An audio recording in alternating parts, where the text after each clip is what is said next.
일본이 세계유산으로 등재된 근대 산업시설과 관련해 강제 노동은 아니라면서 부인해 논란이 되고 있죠. 이런 가운데 우리 정부는 이런 일본에 대응해 일본이 강제노역 사실을 인정했다는 내용의 자료를 이렇게 외교부 홈페이지에 게시를 했습니다. 보도에 황혜경 기자입니다. 외교부 홈페이지에 팝업창이 새로 만들어졌습니다. 일본 근대산업시설의 세계유산 등재에 의사에 반하여 강제로 노역한 역사가 반영됐다는 제목과 함께 영문으로 된 일본 측 발언문과 우리 측 국문, 영문 발언문이 게시됐습니다.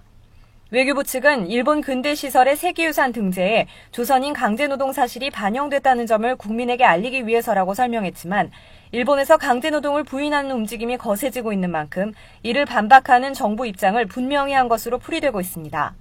그런 홍보를 한다면은 그런 어떤 홍보 내용을 어떻게 하는지 저희도 그걸 잘 보게 될 겁니다. 그리고 필요할 경우 우리가 대응을 해야 될 필요성이 생긴다면 저희가 마땅히 대응을 해야 되겠죠. 하지만 한일 간 역사 인식에는 근본적인 차이가 있기 때문에 이 같은 미온적 대처로는 부족하다는 지적이 나오고 있습니다. 일본은 조선인 강제징용은 당시 국민징용령의 근거에 이루어졌기 때문에 불법도 아니고 강제노동도 아니라는 입장인 반면 우리 정부는 1965년 한일 기본조약에 따라 과거 한일 간 조약은 모두 무효이고 자연히 강제징용도 불법이라는 입장이기 때문입니다.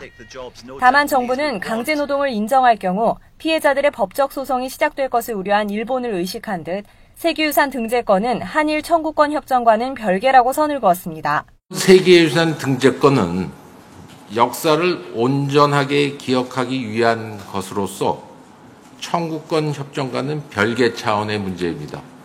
정부는 당분간 일본 측의 대응을 지켜본다는 방침이지만 강제노동 해석을 둘러싼 잡음이 계속된다면 다소 봉합되는 듯했던 한일 관계에 새로운 악재가 될 것으로 보입니다. YTN 황혜경입니다.